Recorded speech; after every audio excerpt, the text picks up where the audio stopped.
അങ്ങനെ കാമുകിക്കൊപ്പം സപ്പോർട്ടിനായി ലിന്നിന്റെ ചേട്ടനും ലിന്നി കോപ്പി അടിച്ചാണ് ജയിച്ചെന്നുള്ള കാര്യം പറയുന്നു. അവൾ പ്രതീക്ഷിച്ചതുപോലെ തന്നെ കഴിഞ്ഞ തവണത്തെ കാമുകി ഇപ്രാവശ്യം പറഞ്ഞിരിക്കുന്നത്. എന്നാൽ തന്റെ ചേട്ടൻ അവൾക്കൊപ്പം ഈ ക്രൂരത കാണിക്കുമെന്ന് ലിന്ന് ഒട്ടും പ്രതീക്ഷിച്ചില്ല.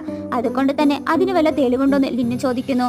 അതുകൊണ്ട് അവർ എക്സാം ഹാളിലെ CCTV ഫൂട്ടേജ് കാണിക്കുമ്പോൾ ലിന്ന് കാമുകി കാണുന്നത് മാത്രം ചൂണ്ടിക്കാണിച്ച് ലിന്ന് അവളുടെ കോപ്പി അടിക്കുന്നതാണെന്ന് വാദിക്കുന്നു. അപ്പോൾ ലിന്ന് വീഡിയോ മൊത്തത്തിൽ കാണാതെ വിലയിരുത്തരുത് എന്ന് പറയുമ്പോൾ വീഡിയോയിൽ ലിന്നിന്റെ പേപ്പർ മാത്രം ബ്ലാങ്ക് ആയിട്ടിരിക്കുന്നു. ഇതെങ്ങനെ സംഭവിച്ചെന്ന് വെച്ചാൽ ലിന്ന് ടീച്ചറെ കണ്ട നേരത്ത് എൻട്രൻസ് എക്സാമിന് തനിക്കൊരു ബ്ലാങ്ക് ആയിട്ടുള്ള പേപ്പർ തരുമോ എന്ന് ചോദിച്ചിരുന്നു. എന്നാൽ കാമുകി അതൊട്ടും അക്സെപ്റ്റ് ചെയ്തിരുന്നില്ല. അവരുടെ പ്ലാൻ വേസ്റ്റ് ആയതുകൊണ്ട് തന്നെ നാണക്കേടേണ്ടി വന്നു. അതുകൊണ്ട് ലിന്ന് മറ്റൊരു തെളിവും കൂടി കാമുകിക്കെതിരെ കണ്ടെത്തിയിരിക്കുകയാണ്. അതായത് ലിന്ന് എഴുതിയ എസ്സേയിൽ ആർക്കും അറിയാതെ ഒരു കോഡ് നാമം അവൾ വെച്ചിട്ടുണ്ടായി. അതുകൊണ്ട് ലിന്നിന്റെയാണ് എസ്സേ എന്ന് എല്ലാവർക്കും മനസ്സിലാകുകയും കാമുകിയോട് ക്ഷമ പറയാനായി പറയുന്നു.